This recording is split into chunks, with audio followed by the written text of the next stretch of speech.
Qué bueno que Roberto le invita y usted acepta la invitación. Carla, ¿me alcanza por favor mi termo este?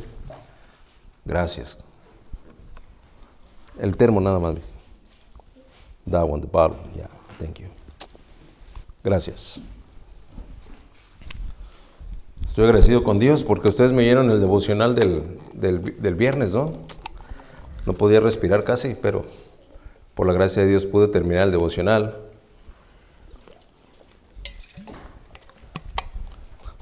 Y ya gracias a Dios en el de hoy ya lo pude terminar sin toser. Vamos a nuestra Biblia, es tiempo de predicar la palabra de Dios. Y después de la carga que experimenté durante la semana, pues el Señor tuvo a bien bendecirme. Y pueden salir los muchachos ya. No eres Amy, eres Jenny. Gracias, Jenny, por allá, mija, no salgas por esa puerta. Gracias, Alexander, por estar aquí. Y Jimena no vino hoy, hermana. Oh, ya está. Nos ganó la Jimena. Siempre anda bien adelantada la chamaca. No me dejó ver lo que trajo de snack ahora. Chetos, la hermana. Gloria a Dios. Anthony es el que vamos a extrañar hoy, ¿no? Bueno, vamos a la palabra de Dios ahora sí. Les decía, durante la semana Dios me tuvo con cierta carga.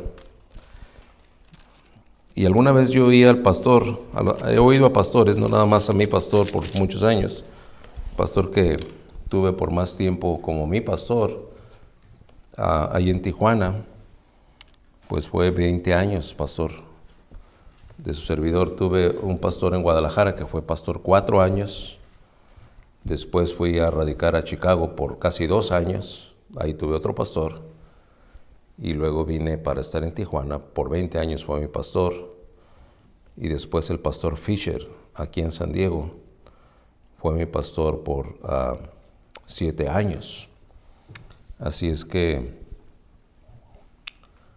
a todos ellos me ha tocado oírles decir la carga que en un momento dado embarga al pastor en su ministerio, no se puede comparar con ninguna. Y yo siempre que los oía decir eso decía, pues ¿qué de raro puede tener? Y ahora el Señor ha estado poniendo esa carga y empiezo apenas a entenderlo. Aunque yo he estado al frente de pastoreando una misión por 5 años y un programa espiritual de recuperación para adictos por 6.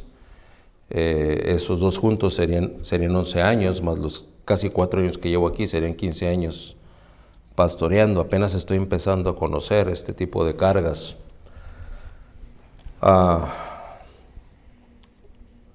Pero gloria al Señor, a la hora de estar repasando mis notas para predicarles hoy, el Señor me dejó poner muchas de esas cargas que yo estaba sintiendo sobre mis hombros en la verdad de la palabra, y ahora percibo libertad para predicar la palabra tal cual.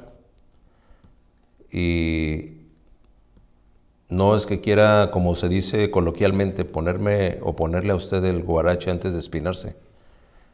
Pero es probable que más de uno aquí sea aludido con lo que vamos a mencionar en las aplicaciones que este mensaje nos permite hacer, y siempre será de acuerdo a lo que la palabra de Dios dice, no a lo que su siervo aquí enfrente piensa. Si la palabra de Dios lo dice, entonces es oportuno aplicarlo. Si la palabra de Dios no lo dice, aunque mi opinión alcance como para querer aplicarlo, mi oración siempre será que Dios me detenga y sancione una intención así. Dice la palabra de Dios en 2 Timoteo, si ya tiene usted ahí la cita, pues está al frente en la pantalla. En el versículo 11, leyendo esta segunda carta del apóstol Pablo a Timoteo, no debemos de dejar de recordar que son las semanas ya postreras a la vida del apóstol Pablo y postreras al ministerio del apóstol Pablo. Y así es como abre esta porción de la palabra de Dios en el versículo 11 diciendo, palabra fiel es esta. Si somos muertos con Él, también viviremos con Él. Si sufrimos, también reinaremos con Él. Si le negaremos, Él también nos negará. Si fuéramos infieles, Él permanece fiel. Él no puede negarse a sí mismo.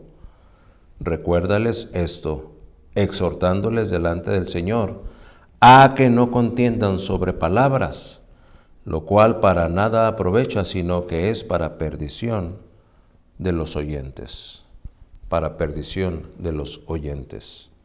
Para perdición de los oyentes. Dirá usted, hermano, se equivocó esta vez porque tituló el mensaje para perdición de los creyentes, no de los oyentes. Es que son solamente los creyentes los que pueden oír, los que no son creyentes no oyen. Podrán captar lo que se dice, pero no lo atienden. Así es que me di ese permiso y por eso le puse para perdición de los creyentes.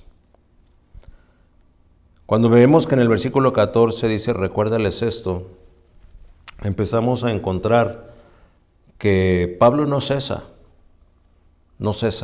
de remarcar su intención de enseñar al apóstol. Y por eso quiero que leamos todos juntos a una voz ese versículo 14.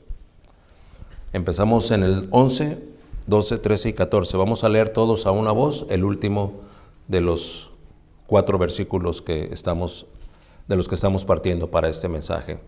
Si está listo, vamos a tomar aire y vamos a leer todos a una sola voz. Versículo 14, dice la palabra de Dios, recuérdales esto, exhortándoles delante del Señor a que no contiendan sobre palabras, lo cual para nada aprovecha, sino que es para perdición de los oyentes. Amén. Primero dice recuérdales, después dice exhortándoles. En el texto selecto para el que Dios va a revelarnos hoy, para lo que Dios va a revelarnos hoy, Pablo abre en el versículo 11 volviendo a escribir y a describir esa frase en su segunda carta, misma que ya nos encontramos en su primera carta, palabra fiel es esta. Y recordará que ya no nos resultará necesariamente novedosa, pues como lo acabo de mencionar, también está en la primera carta, ya en el 4:9, palabra fiel es esta, y allá en la primera carta dice, y digna de ser recibida por todos. Habla de la dignidad de la palabra. Por lo anterior podemos decir que lo que escribirá a continuación nos indica que al adjudicarle este adjetivo calificativo es una garantía divina del origen de su mensaje.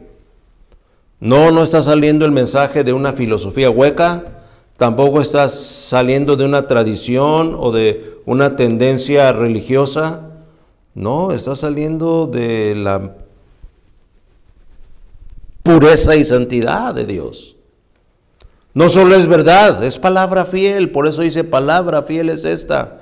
Considérelo porque es así como estaremos abordando su bendita revelación y cada vez que un hijo de Dios, cada vez que un creyente, a lo mejor en su etapa temprana de aprendizaje, no alcanza a percibir lo que con el tiempo va aprendiendo. Esta es una de las cosas que al aprenderlas el verdadero creyente atesora, aprecia para practicar en su vida a partir de que lo aprende. Por eso digo, no solo es verdad, es palabra fiel. Y habrá que considerarlo porque es así como estaremos abordando su bendita revelación. Cada vez que esta palabra, la de Dios, la revelada, se abre, todo lo que tendrá que cuidar es que cuando sea predicada o sea expuesta o sea enseñada, sea fiel, sea verdaderamente extraída con una interpretación correcta. Pero lo que estará usted haciendo será exponiéndose a una revelación divina. No vamos a pensar que esto es una clase en donde se viene a decir lo que propuso el filósofo fulano o el psicólogo perengano o el sociólogo del siglo XX o del siglo XXI o aquel iluminado que de repente apareció en la década de los 90 y trae conceptos revolucionarios. No, jamás. Que siempre sea la palabra de Dios. Y de ahí que tengamos que cuidarnos de andar buscando novedades.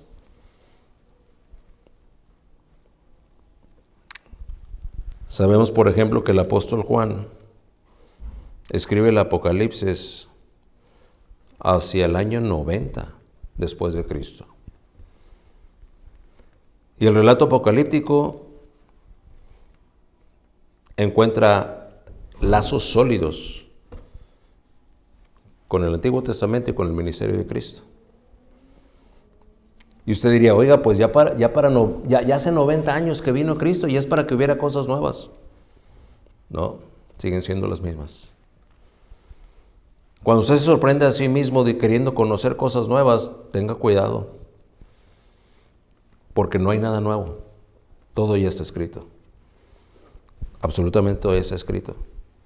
Y el ministerio de quienes fueron llamados por Dios a predicar su palabra y propagar su evangelio nunca trajeron novedades.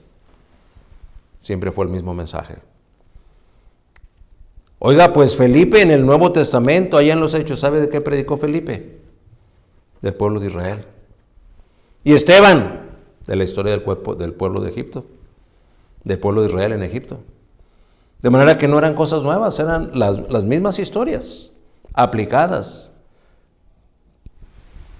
con esa riqueza inagotable de verdad en la palabra de Dios. Es que no necesitamos conocer cosas nuevas, lo que sí nos vendría bien es ir a la profundidad de la palabra de Dios. ¿Para qué? Para que cuando nosotros encontramos ese versículo que ya no sabemos de memoria, nos lo aprendimos en la escuela dominical cuando éramos niños, pero ahora lo exploramos más hacia adentro. Entonces no es que se tenga que aprender algo nuevo. Lo que se tiene que hacer es aprender algo más a profundidad. Más a profundidad. Apoyaremos ilustrativamente el planteamiento que Pablo hace a Timoteo con la misma metáfora con lo que el maestro enseñó cuando citó a aquella oveja que descarriada se extravió y sin duda debió estar expuesta a peligros de muerte. Y ese testimonio lo encontramos en Lucas 15:4. Porque es el maestro hablando en el relato de Lucas cuando dice, ¿qué hombre de vosotros, teniendo 100 ovejas y pierde una de ellas, no deja las 99 en el desierto y va tras la que se perdió hasta encontrarla? No dejemos de tener en cuenta que esta lección ante los fariseos es impartida nada más y nada menos que por Jesús, el Maestro. Y esta narrativa parabólica, es decir, de una parábola o en forma de parábola, cita a una oveja que se perdió. Solamente dice que se perdió, no abunda, y entendemos que en este caso no es el propósito de la enseñanza, no abunda en las causas o motivos que la llevaron a perderse. Solo dice, se perdió una. La perdición, el extravío, la desorientación, la confusión, el descarrío, el engaño o el desliz de un creyente, que en este caso es la oveja, tiene indefectiblemente sus causas. Y debo decir, bien puede también tener un propósito. En el Antiguo Testamento encontramos testimonios bíblicos históricos contundentes para perdición de los creyentes. Estamos entendiendo que no es perdición de condenación. Estamos hablando de extravío. Y mire que ese es un daño tan actual, tan vigente y tan poderoso que a usted y a mí, si somos verdaderos creyentes, se nos debería erizar la piel de pensar en eso. Mire lo que dice Jeremías 56. Ovejas perdidas fueron mi pueblo. Sus pastores las hicieron errar. Entonces eso de falsos maestros que se paran en un púlpito a proclamar lo que piensan en lugar de proclamar lo que dice la palabra de Dios, ¿no es algo nuevo? No. Jeremías está declarando, la carga de Jehová es que su pueblo tiene pastores que los han hecho errar. Dice, por los montes las descarriaron, Anduvieron en monte encollado y se olvidaron de sus rediles. ¿Qué le parece? Se olvidaron de sus rediles. Ovejas que por el engaño de pastores se extravían. Y muchos de ellos andan en el existencialismo y el pragmatismo que cunde en muchas congregaciones hoy en día. Y dice, por montes y collados. ¿Usted sabe qué es un monte? Sí, ¿verdad? ¿Usted sabe qué es un collado? Un collado es esos espacios que no son tan altos como el monte, pero están cerca del monte. El valle ya es abajo, ¿no? Pero podemos empezar a subir y de repente no estamos en la cima, pero ya estamos altos suficientes, es un collado. Seguimos avanzando, a lo mejor hay otro collado. Y luego ya llegamos a la cima del monte. Entonces, mientras la oveja anda ya ilusoriamente pensando que depende de él la salvación, ilusoriamente pensando que él es un activista y uno que merece reconocimiento de aquí y de allá. ¿Por qué hace eso? Pastores que los engañaron. Y por eso el creyente está perdido, está extraviado. En el versículo 8 se levanta la voz desesperada del profeta, y estoy hablando de Jeremías, por supuesto, es la voz de Jehová el que exclama a través del profeta, ¡huir en medio de Babilonia! Ya sabes que hay congregantes que saben que lo que se está predicando no es verdad y ahí siguen. ¡Huir! Dice el Señor. ¿Sabe cómo se huye? No se huye calmado. ¿Usted se puede imaginar a alguien huyendo así a su pasito? ¿Se puede imaginar a alguien así cuando percibe el peligro? No, se apresura, no voltea atrás, se retira hasta que ya está salvo. ¿Vuelve? No vuelve. ¿Por qué? Porque sabe que ahí está el peligro del engaño.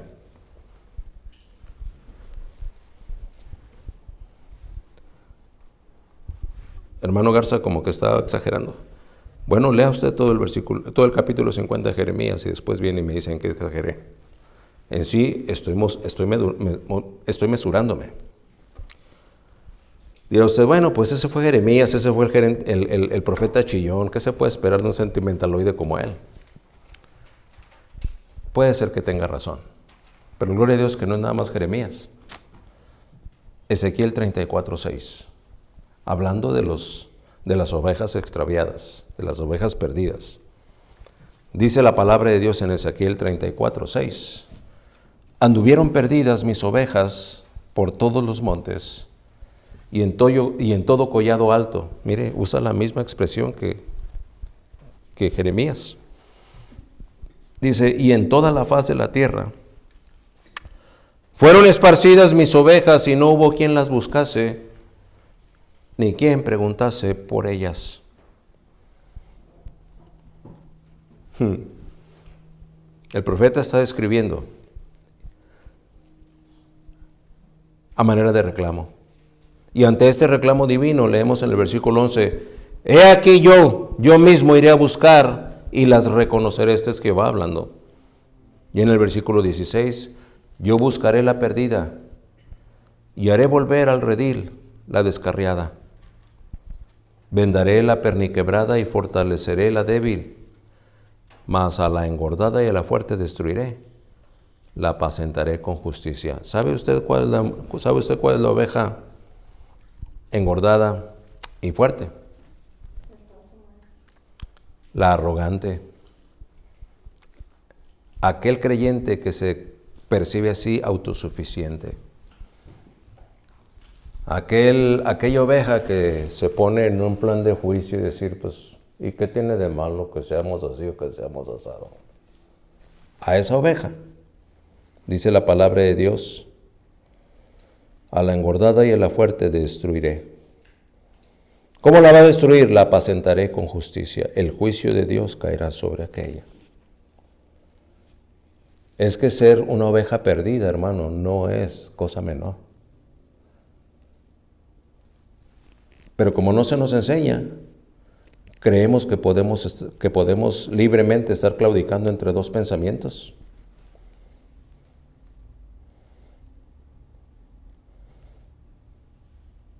En el amor de Dios yo le tengo que decir a usted, en el amor de Dios, usted no tiene por qué alimentarse de internet para oír predicaciones o enseñanzas. Usted no tiene que hacerlo. Usted lo necesita.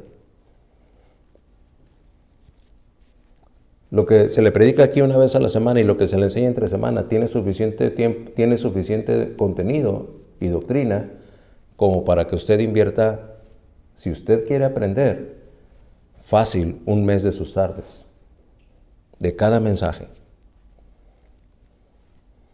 Yo se los he dicho a manera de testimonio, y no porque esto quiere decir que yo me ensalce queriendo decir que estudio mucho. Pero para predicarles aquí una hora, yo no puedo hacerlo sin menos de 20 horas de estudio. Después vengo y lo predico una hora, y muchas veces predico y toco aspectos que no preparé durante mis 20 horas de estudio. El Señor hace la obra. De manera que yo puedo oír hasta 4 o 5 veces mi predicación y estoy aprendiendo.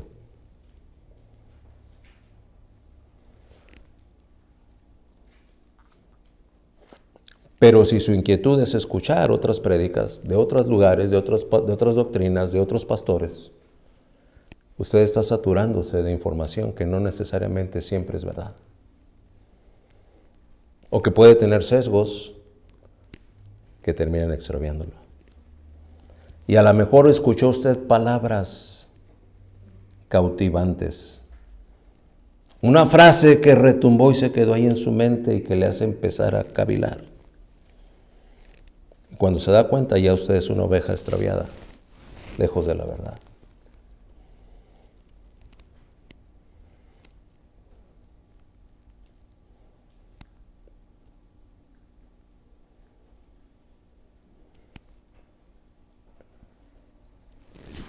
Es que la inercia del engaño es tan fuerte que la palabra de Dios lo dice, se van a poder engañar aún a los escogidos. Y como a mí me gusta mucho el estilo de tal o cual predicador que conocí en internet, oigo un mensaje el domingo al que apenas le pongo atención y durante la semana oigo a 3 o 4 diferentes.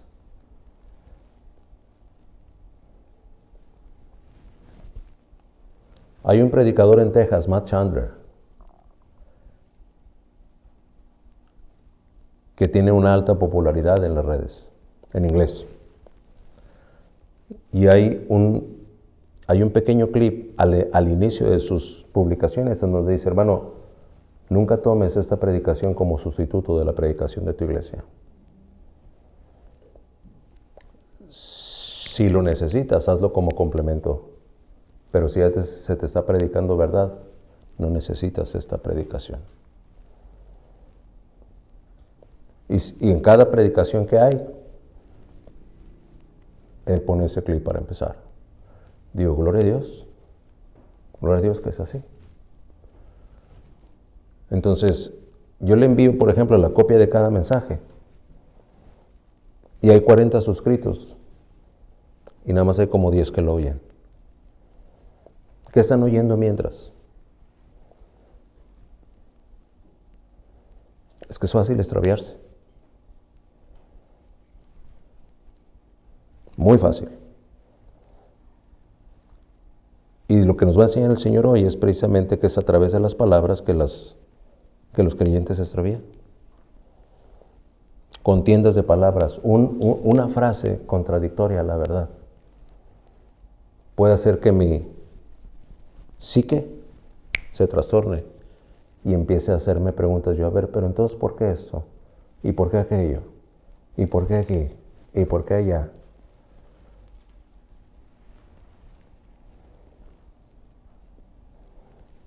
Ya terminé la introducción. No quiero que sea parte del mensaje, pero déjeme compartirle un testimonio. Para sorpresa mía, alguien que venía siendo ya un congregante regular, al que visité y al que busqué para tratar de saber qué era lo que lo estaba haciendo ausentarse. tuvo a bien confiarme que él tenía una amistad que durante su vida productiva fue policía, creo que del Highway Patrol. Y que después de un tiempo que lo dejó de ver, se lo encontró otra vez. Y que le dijo, ¿cómo estás? Y se saludaron, ¿verdad? Gustosamente, pues eran amigos. Y que esta amistad le dijo a él, no, dice, yo ya dejé el servicio público, ya no soy policía. ¿Y ahora qué estás haciendo? Y que lo que oyó que le dijo este amigo es que, no, dice, ya me estoy dedicando a la religión. Porque mi papá había sido el líder de una iglesia y pues me salí con él y ya pusimos una iglesia. Oh, sí, dice. Y que este personaje le dijo a este ex congregante entre nosotros, ¿y sabes qué? Que nos va re bien. Tan buenos los diezmos, tan buenas las ofrendas. Entonces, la verdad, a mí me fue bien que me salí de la policía, ya no batallo económicamente. Y me estaba contando todo esto y yo no sabía por qué me estaba contando todo esto el hermano. O el congregante, no sé cómo deba decirle. Y cuando terminó su relato le dije, bueno, pues qué lamento, ¿no? Que solamente vea un beneficio económico en ese cambio de ocupación. Lo que nunca me esperaba es que después de que me contó todo eso, me preguntara, hermano, ¿usted qué hace con las ofrendas que se reciben ahí en la iglesia? Ups, fue un golpe abajo del cinturón, ¿no?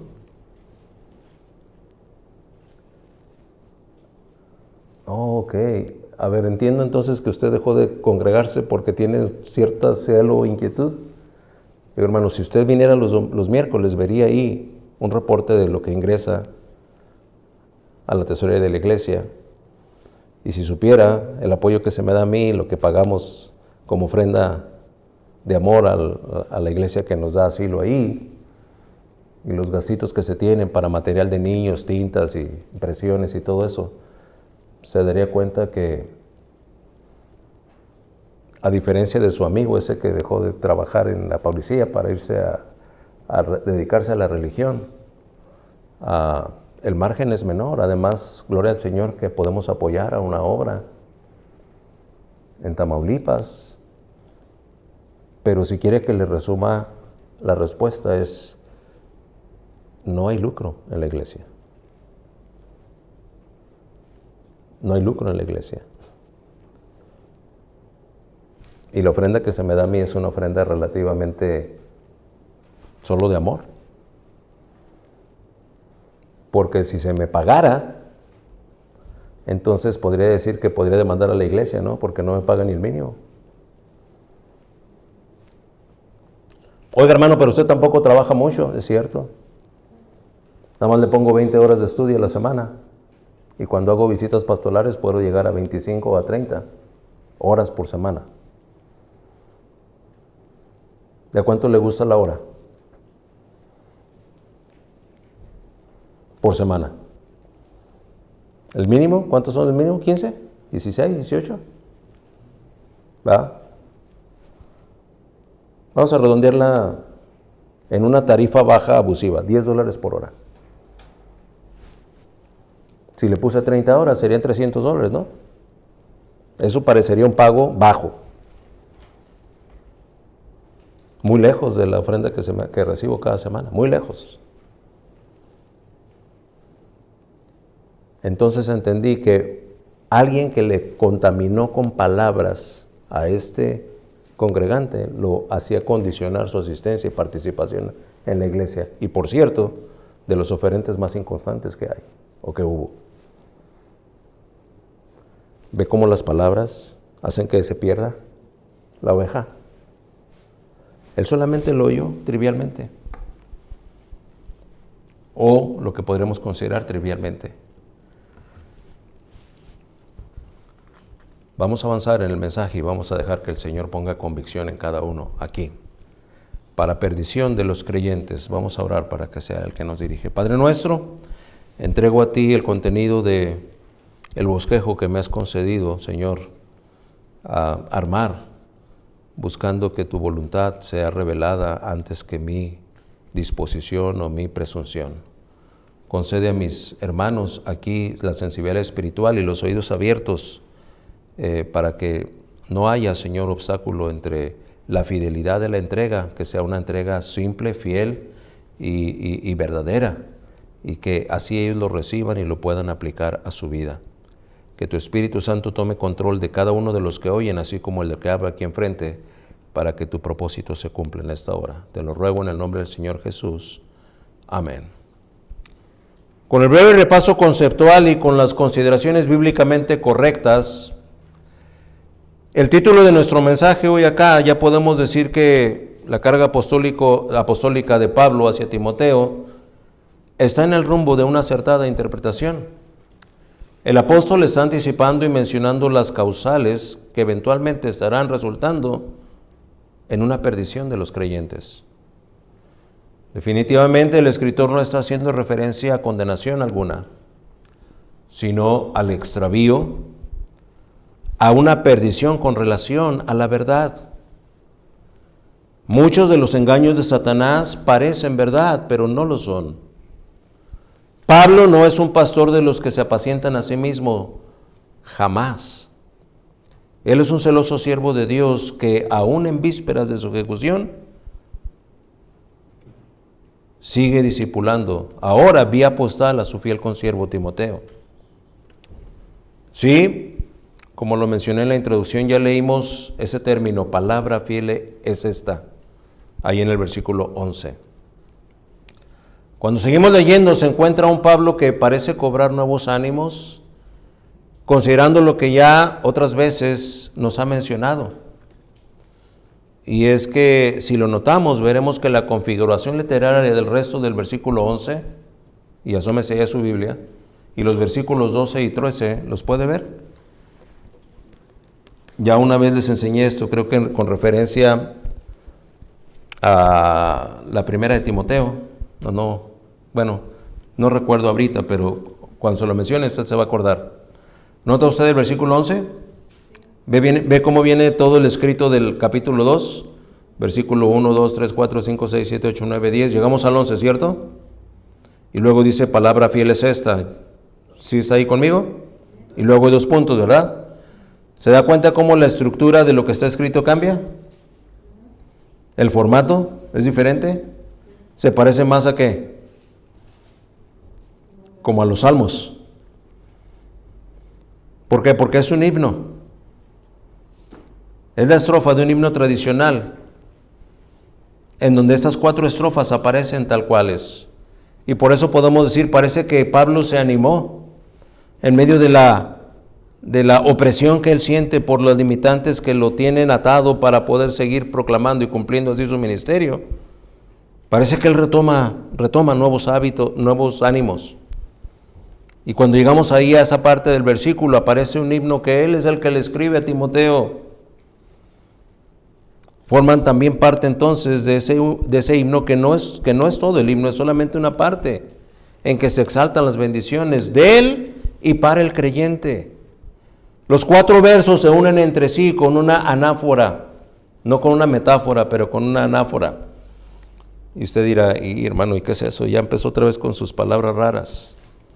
Una anáfora es una estructura poética que tiene que ver con una repetición de palabras al comienzo de una frase.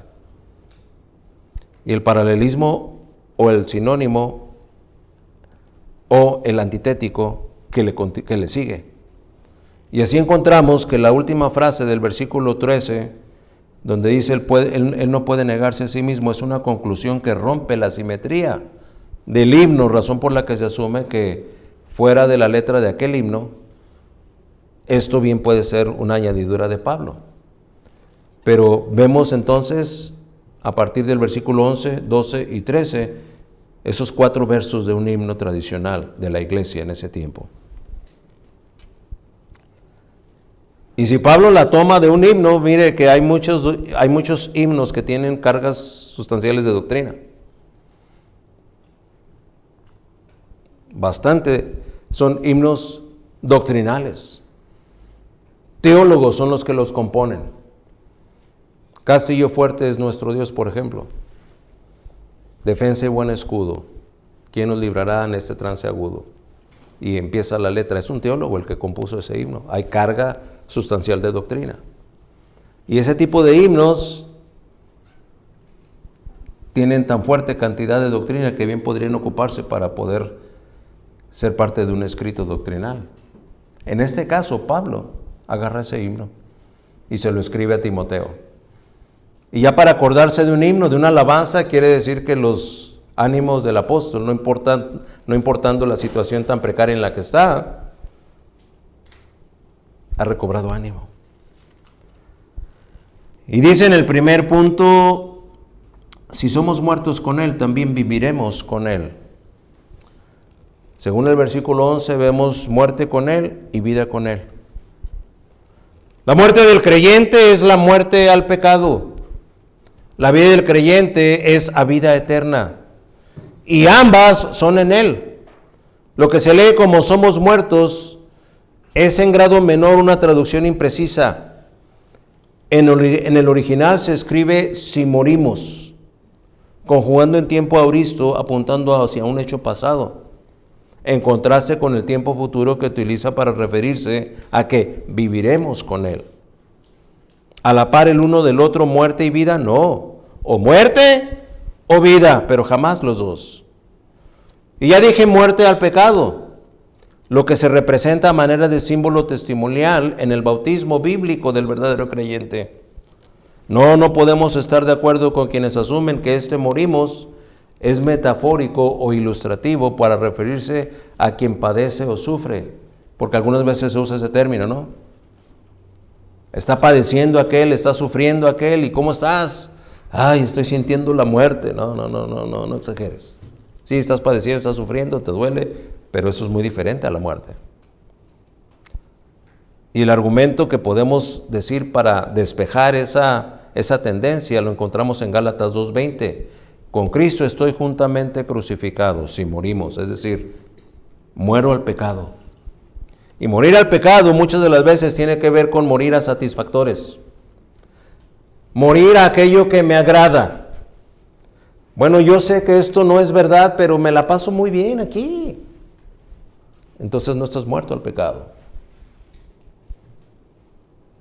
Sigue diciendo el versículo de 2:20 en Gálatas, y ya no vivo yo, mas Cristo vive en mí. Y lo que ahora vivo en la carne, lo vivo en la fe, viviremos con Él. Lo vivo en la fe de Dios, el cual me amó y se entregó a sí mismo por mí. Por lo que también era consciente, no solo de vivir con Cristo, sino de que Cristo era el que vivía en Él. ¿Cristo vive en usted? ¿O todavía sigue viviendo usted? Porque Cristo no toleraría, ni en su ministerio terrenal, ni en la eternidad, la falsedad. No lo toleraría. Por eso cuando llega al templo de Jerusalén y encuentra que aquellos comerciantes están provocando que los suyos cumplan nomás por cumplir de una manera irreverente, comerciando ahí con lo que van a llevar como sacrificio, no traían a los mejores borreguitos, ni ovejitas, ni becerritos. El comerciante ahí tenía, como todos los comerciantes son, ¿verdad? Es una de las tendencias del comerciante. Aplican la filosofía de según el sapo es la pedrada. Y hay que cuidarse de los comerciantes que no tienen etiquetados los precios de sus mercancías, ¿no? Porque ya se los platiqué a aquel señor que me vendió nueces, ¿verdad? A ver, deme 50 pesos de nueces, y una vez me dio 2 puños. Y luego la otra vez me dio, por los mismos 50 pesos, me dio 1,5 puños. Y la tercera vez me dio 3 puños. Pues ya no paré, no más. Porque ¿cuál de las 3 veces fue cuando fue honesto? No sé, a lo mejor ninguna de las 3. Porque como ve el sapo, ve la pedrada, ¿verdad?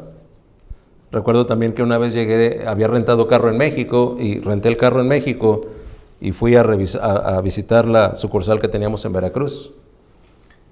Y el empleado de ahí, el colaborador de ahí me dijo, le dije, vamos a comer, lo voy a llevar al mejor pescado zarandeado que hay aquí en Puerto. Vamos pues. Y llegamos y pues era un día entre semana, no estaba muy ocupado el lugar. Y entonces el dueño vio que nos estábamos estacionando. Dijo, pásale amigo, pásale güerito. Me dijo güerito, fíjese. Me llamó la atención que fue a asomarse para ver qué placas traía el carro, para ver cuál menú nos iba a dar. Este viene de la Capirucha, dale el menú de los capiratelinos. Si es local, le doy el menú de locales. Pero no trae placas de Veracruz, trae placas de México.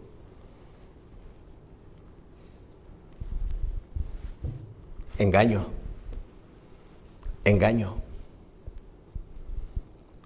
Y si nos apoyásemos en el Pablo,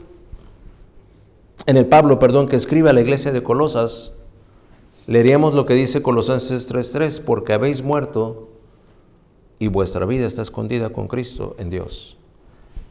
Es que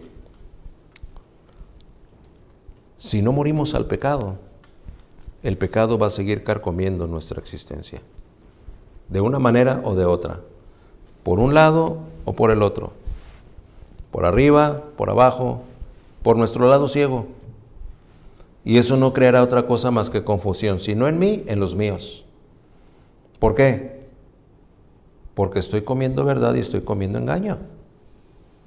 Porque cuando me agrada, obedezco, pero cuando me desagrada, no me importa desobedecer.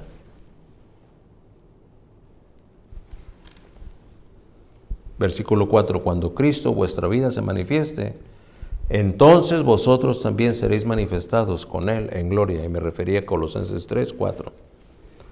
Notemos de paso que el escritor sagrado aquí en Colosenses no escribe resucitaremos con Él, no dice viviremos, lo cual es una confirmación de que con respecto al bautismo es solo un símbolo testimonial y no más. Punto número 2. Estamos en el mensaje que habla de lo que es para perdición de los creyentes. El punto número 2 lo encontramos en el versículo 12 cuando dice de negarle serás negado. Dice así la palabra de Dios en el versículo 12. Si sufrimos, paremos ahí. Si sufrimos. Una cláusula condicional. Y entonces podemos ver que es un distintivo inapelable. Si nos acercamos en alguna ocasión a Cristo, asumiendo que Él iba a solucionarnos todos los problemas y que ya no íbamos a sufrir, y alguien nos dijo que eso es lo que teníamos que hacer para dejar de sufrir, usted fue engañado. Porque la vida en Cristo es una vida en la que se padece. Por eso es mentira cuando se le dice a alguien, busca a Cristo para que te quite tus problemas. Oh, yo sé que tienes problemas por tu adicción, mira, no, ven a Cristo y vas a ver cómo Él te limpia tu vida. Si Dios te trae a Él, lo que va a hacer someterte y disciplinarte y quebrantarte y a lo mejor hasta matarte. Así es que no andes diciendo mentiras. Y si usted oye esas mentiras de otra parte, no las crea ni las siga. Huya de Babilonia, es el consejo divino, el consejo bíblico. El sufrimiento va de la mano del cristiano. Es una cláusula condicional. Y la palabra de Dios dice que si sufrimos, entonces reinaremos con Él. En otras palabras, el distintivo de que eres un verdadero creyente es que vas a padecer, y por ser un verdadero creyente que padece, tendrás la prerrogativa de reinar con Él. Ay, pues a mí no me gusta sufrir. No te preocupes, si a ti no te gusta sufrir, es que el sufrimiento no fue para ti, entonces tú no eres llamado de Dios. Por consecuencia no vas a reinar con Él. Así es que a la hora que te fastidie el sufrimiento, chíspate de donde veniste. Hermano, ¿estás seguro de lo que está predicando? Tan seguro como que mi nombre es Gerardo Garza y que son las... ¿Qué? Traigo el tiempo viejo, la 1:37 de la tarde y estamos en Santee, California. Pero si se trata de sufrir, es que estoy cansado, ¿cómo voy a hacer esto? ¿Cómo voy a hacer aquello? Si eso que lo hagan los descansados. ¿A poco usted cree que nada más venimos los que estamos descansados aquí? ¿A poco entre semana aquí estamos todos los que estamos fresquecitos y rozagantes porque no hicimos nada en el día? ¿A poco usted que los varones nos dormimos a veces en el estudio?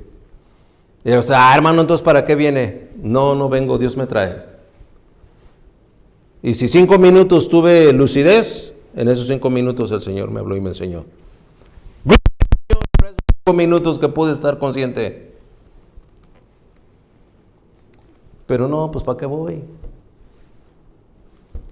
Yo ya estoy viejo, cansado y sin ilusiones, dice la canción aquella, ¿no?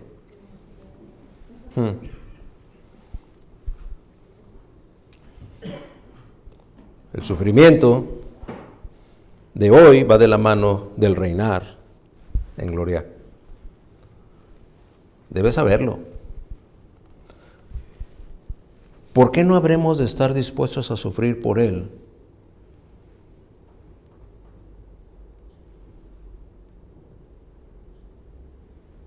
Si Él estuvo dispuesto a sufrir para darnos salvación y vida eterna. Por supuesto que ya como creyente, ya como hijo o hija de Dios, ser renuentes a identificarnos como cristianos no ha sido, no es, ni será considerada una ofensa menor para nuestro Salvador. La fidelidad de Dios acá se revela otra vez, porque a su juicio antecede su oportuna advertencia. Está siendo advertido esta tarde. Tal vez usted no lo sabía o lo sabía a medias. Si pudiera decírselo más claro sin ofendérselo, se lo diría, pero es lo más claro que lo puedo hacer. Ya usted está siendo instruido y advertido. Y la fidelidad de Dios dicta que a su juicio siempre antecede una oportuna advertencia. ¿Está usted dispuesto a sufrir por Él? ¿A padecer por Él? Porque si no espere entonces reinar con Él. Sería evidencia incuestionable de si es o no es de Él, en su caso. Validando con ese argumento resultante, una vez que Pablo ha escrito lo que ha escrito, descarga todo el poder de su juicio. Tu renuencia a sufrir o padecer por Él y todo lo que a Él concierne resulta en una negación flagrante. Y en esa concluyente postura ya no hay lugar a la exhortación espiritual. Aquella que podría sonar como algunas veces, tal vez usted lo ha oído de su siervo. Hermano, sufra por Cristo. Haga el esfuerzo. Padezca un poco por la causa de Dios. No niegue a Cristo. Eso cesará, no más. Ya le has negado suficiente. ¿No has estado dispuesto a padecer por Él? Entonces, sábelo, entérese. Y que lo sepan todos. La palabra de Dios nos dice aquí que Él también te negará delante de su Padre que está en los cielos. Pero ¿sabes por qué te va a negar? Porque tú mismo te negaste. No diste evidencia de ser verdadero. Mateo 10:32, el Maestro hablando: a cualquiera pues que me confiese delante de los hombres, yo también le confesaré delante de mi Padre que está en los cielos. Esa es una evidencia, garantía. Podrá ver aquel que humilde y sufriente y padeciendo y batallando, dio evidencia de su verdadera identidad espiritual con Cristo, del cual Cristo volteará a decir: Padre, mira, este es un verdadero hijo tuyo. Yo lo redimí en la cruz del Calvario y fue evidente su conversión en todos los días de su vida.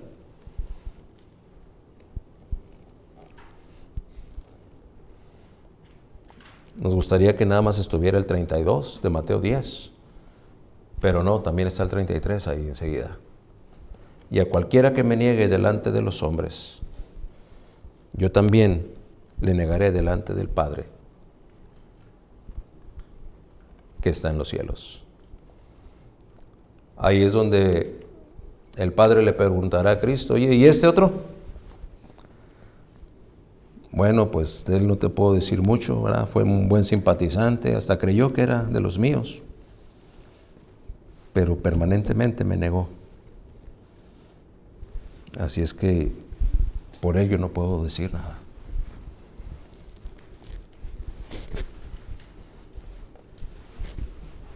Ni siquiera voy a decir lo que podría decir en su contra, pues es evidente que al haberme negado delante de los hombres, yo no puedo más que negarlo delante de ti. Hermano, ¿estás seguro? Tristemente tengo que decirlo, quisiera no estarlo, pero el Señor ha puesto esa convicción después de mucho orar y mucho estudiar al respecto. Y es que, vuelvo a repetir la pregunta, ¿por qué alguien genuino podría negar al que le dio la vida? Y sabe que yo estaba debatiendo con este mensaje. En otras palabras, yo empecé a refutarme a mí mismo las conclusiones que estaba encontrando. Y yo no sé si alguno aquí ya lo está pensando, o tal vez en las plataformas de retransmisión lo esté pensando. Oiga, hermano, pero a ver, espérese. ¿Qué no Pedro negó al Señor 3 veces y encontró la gracia del Señor? Eso fue lo que yo me dije para defenderme de este argumento. A ver, ¿y cómo yo explicaría entonces que Pedro lo negó 3 veces? No una vez. 3 veces. Es para que Dios lo hubiera negado delante de su Padre. Si esto es verdad. Es que negaciones como la de Pedro habrá de concebirse como la excepción y no como la regla. Porque esa fue una prerrogativa que Pedro, habiendo recibido el ministerio del Señor de ser su apóstol, podría presumir alcanzar. Pero es la excepción, no es la regla. La regla la dijo Jesús en Mateo. Me confiesas delante de los hombres, yo te voy a confesar delante de mi Padre. Me niegas delante de los hombres, yo también te voy a negar. Esa es la regla.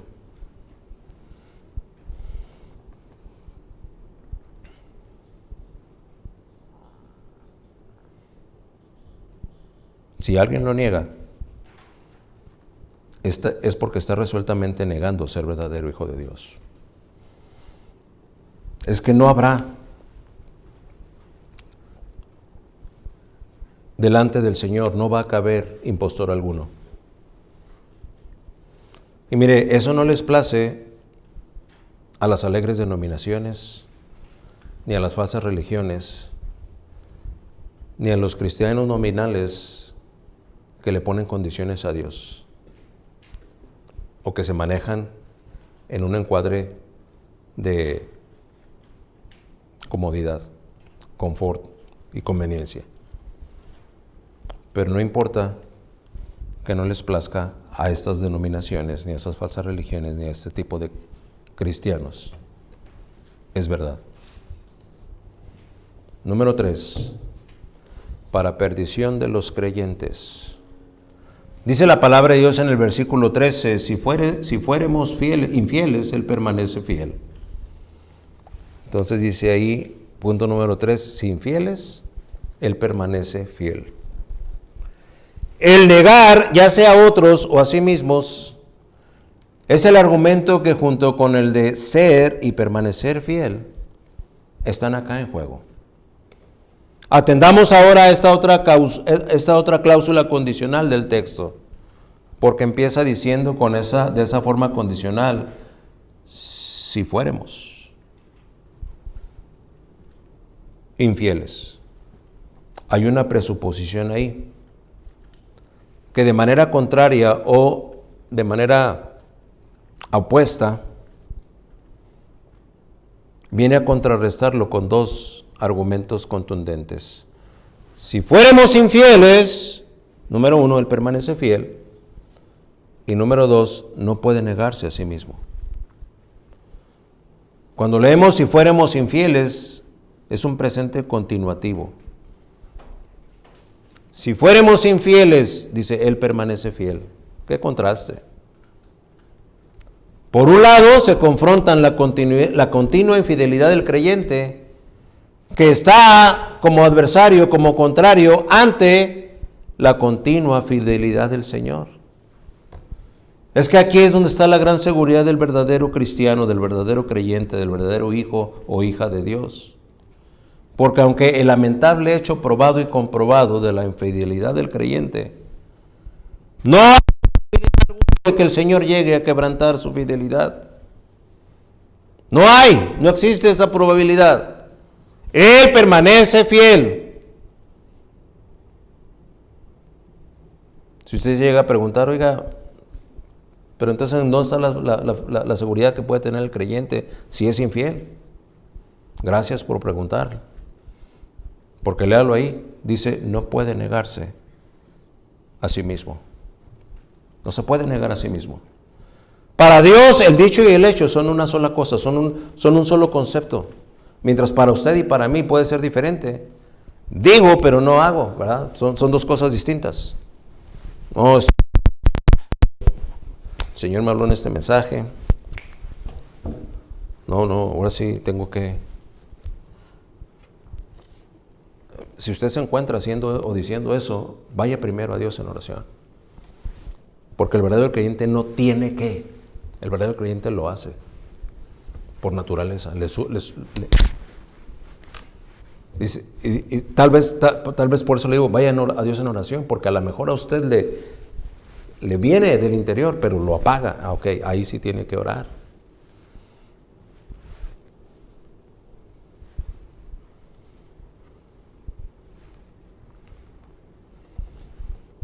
El hecho de que no puede negarse a sí mismo es que si Él lo dijo, Él lo va a hacer. Mientras que nosotros a veces lo decimos, pero no siempre lo hacemos.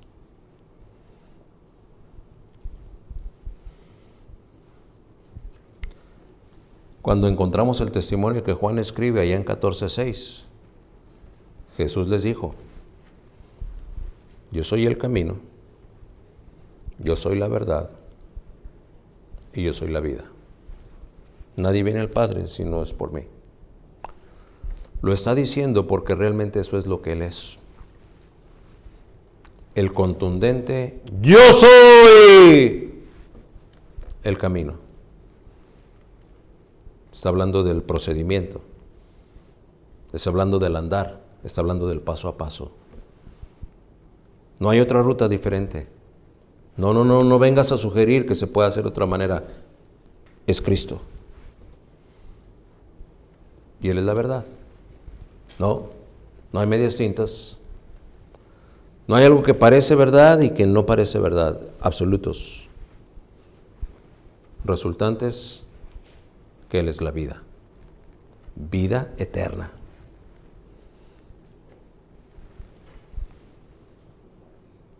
Número 4. Seguimos en el título de nuestro mensaje, que es para perdición de los creyentes.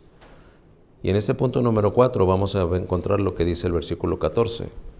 Parece que el himno ya terminó, o la porción, el segmento del himno que escribió aquí Pablo para Timoteo, terminó.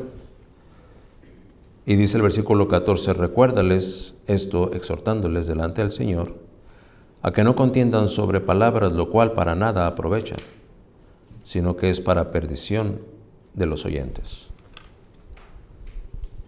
Bueno, esta tarde usted y yo vamos a recordar lo que Dios hizo en la cruz del Calvario, entregando su cuerpo y derramando su sangre. Vamos a tomar la cena del Señor. Pablo echa mano del recuerdo y se lo ofrece a Timoteo como una instrucción que haga que aquel congregante de la iglesia de Éfeso, que ahora está bajo el pastorado de Timoteo, pueda instrumentar esa preciosa herramienta, el recuerdo. ¡Recuérdales! ¿Qué les vas a recordar? Esto que te acabo de decir. Que si alguno lo niega, pues él también lo va a negar. Recuérdales que ya murieron al pecado. Y recuérdales que ahora viven en Cristo. ¿Cuándo nos parecemos a los que están muertos en pecado? Nos parecemos más a los que están muertos en pecado cuando nosotros ya murimos al pecado y ya vivimos para Cristo, en Cristo y para Cristo. Pero seguimos pareciéndonos más a los que están muertos en pecado. Por eso es necesario que les recuerdes, Timoteo, y exhórtales, dice después, delante del Señor, a que no contiendan sobre palabras. La exhortación apostólica que prescribe es no contiendan sobre palabras. Es que habremos de entender el enérgico llamado a no contender, ni sobre palabras, ni por las ideas o conceptos que determinadas por las palabras traen consigo. Y Pablo le va a dar a Timoteo, como hoy le da a usted y al que habla, motivos contundentes de peso específico, doctrinalmente hablando. Cuando menos 2. Que no contiendan sobre palabras.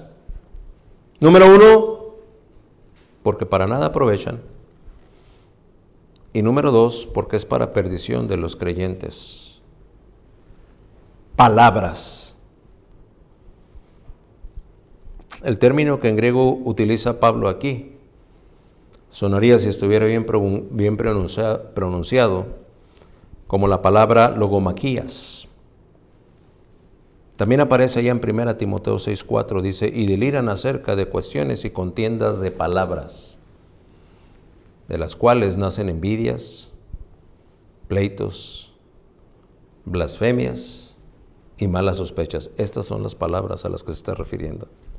El versículo 5, disputas necias, de hombres corruptos de entendimiento y privados de la verdad. Es que esas son las fuentes de las palabras. ¿Cuáles? Las que traen contenciones, contiendas, de las que nacen envidias, pleitos, blasfemias y malas sospechas. Si su suspicacia no puede ser controlada por usted, debe saberlo, ser suspicaz es equivalente a ser mentiroso. Ser suspicaz es equivalente a ser un ladrón. No parece ser tan grave, pero la suspicacia es uno de esos pecados que parecen que se mueven bajo el agua. No se notan mucho, pero al ser practicados, disparan palabras de contienda. Y usted sí sabe ya lo que es una suspicacia, ¿verdad? Yo se lo he enseñado 1 o 2 veces. Digan amén los que se acuerdan que es una suspicacia. Ups, ya se les olvidó tan pronto. Suspicacia es una tendencia compulsiva a sospechar sin tener seguridad de. Y se hace de una manera intensiva, automática, recurrente, constante, automática. Muy buenos días, vecina, ¿cómo está? ¿Y esta por qué me habrá saludado? ¿Algo quiere? Esa es una suspicacia.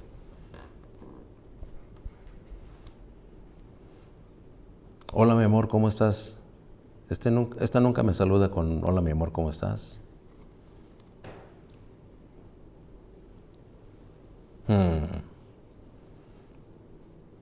Oh, el pastor de seguro me está predicando a mí. ¿Alguien le debe haber dicho suspicacias? Sospechas compulsivas. Y a la vuelta de la esquina, las palabras surgen. Y esas son palabras de contienda. Y si no a otros, cuando menos al suspicaz, ya lo está extraviando. Pero tristemente tengo que decir, siempre va a haber oídos de débiles espirituales que van a oír esas palabras y que al rato van a ir por esa ruta de extravío. Mi pregunta es, ¿usted no sabía eso, sí? Bueno, pues hoy lo está aprendiendo. Es que todo lo que aquí 1 Timoteo 6:4 enumera en los versículos 4 y 5 de 1 Timoteo 6, lejos de aprovechar, solo sirve para perdición de los creyentes. Esta palabra perdición aquí usada en el original tiene una connotación de catástrofe. Esa perdición quiere decir catástrofe, un desastre completito, un suceso desgraciado o inesperado es lo que quiere decir una catástrofe. Lo que es defectuoso o anómalo. Si hacemos lenguaje coloquial, es como volverlo de abajo para arriba, patas para arriba es lo que usamos, ¿verdad? Como término. Creyentes que se extravían, y tengo que decirle, un extravío que a veces es tan intenso y tan extenso que no les da pauta para volver al camino. Otra vez. Para perdición de los creyentes. Concluimos entonces ya con dos preguntas. Contésteselas a usted mismo. ¿Es usted un verdadero hijo o hija de Dios? Es la misma pregunta, dicho de otra manera. ¿De usted se puede decir que es un verdadero creyente? ¿Por cuánto padece? ¿Por cuánto sufre por el Señor? Tiene que contestárselo. Y número 2, ¿tiene usted certidumbre de fe para asegurar que está hablando, pensando y actuando según la verdad? ¿O está usted en un estado de extravío y por consecuencia de perdición? No contienda más con esas palabras contenciosas. No se oponga más ni a la gracia de Dios para salvación, ni a la justicia de Dios para consagración. Y si lo hiciésemos así, no nos estaremos extraviando. Y solo así estaremos haciendo bien.